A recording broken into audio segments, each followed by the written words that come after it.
Gejala itu kemudian memburuk dalam waktu antara 24 sampai 72 jam.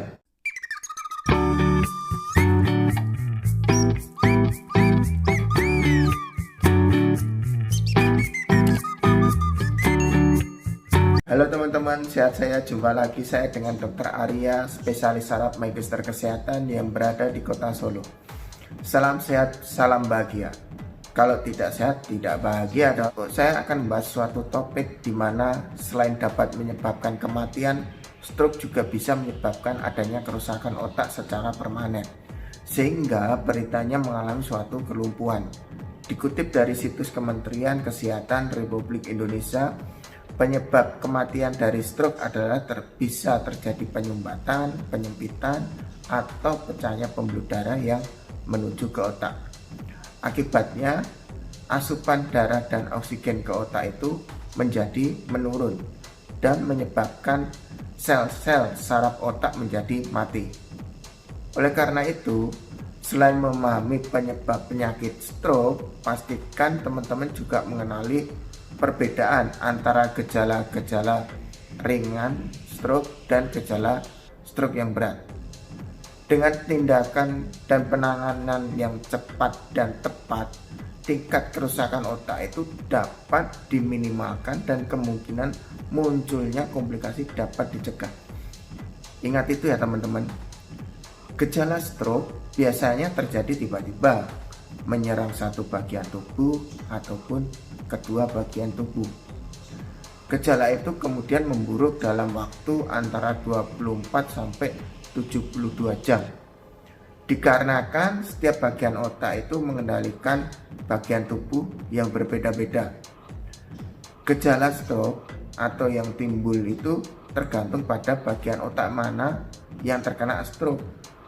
Itu sebabnya gejala stroke pada setiap orang itu berbeda-beda. Stroke bisa jadi bervariasi antara penderita yang satu dengan yang lainnya. Apa sih kebiasaan yang bisa menyebabkan stroke? Berikut penyebab. 1. Duduk terlalu lama. Di mana duduk terlalu lama ini merupakan hal yang terburuk bagi kesehatan kita. Fakta menyebutkan bahwa suatu studi telah menunjukkan bahwa duduk terlalu lama meningkatkan terjadinya serangan jantung dan stroke meski kita sering berolahraga. Sehingga untuk itu teman-teman disarankan bahwa olahraga itu selama 30 menit dilanjutkan dengan duduk selama 8 jam tanpa henti membuat olahraga kita tidak berguna. Kita perlu bergerak dan berjalan paling tidak setiap 1 jam agar kesehatan otak dan jantung terjaga. Kedua, terlalu banyak konsumsi gula. Atau pada studi memperingatkan bahwa pola makan yang tinggi akan gula akan meningkatkan risiko penyakit jantung atau bahkan terjadi stroke. Cobalah teman-teman kurangi konsumsi makanan-makanan yang mengandung kadar gula tinggi. Yang ketiga, adanya kurang olahraga. Aktivitas fisik mengurangi risiko terjadinya stroke secara bermakna. Hal ini dipadukan dengan gaya hidup sehat lainnya seperti pola makan yang baik. Yang keempat, konsumsi makanan tinggi kolesterol itu tidak diperbolehkan. Jadi terlalu banyak konsumsi makanan tinggi kolesterol dapat membuat menumpuknya di pembuluh darah arteri hingga menciptakan plak.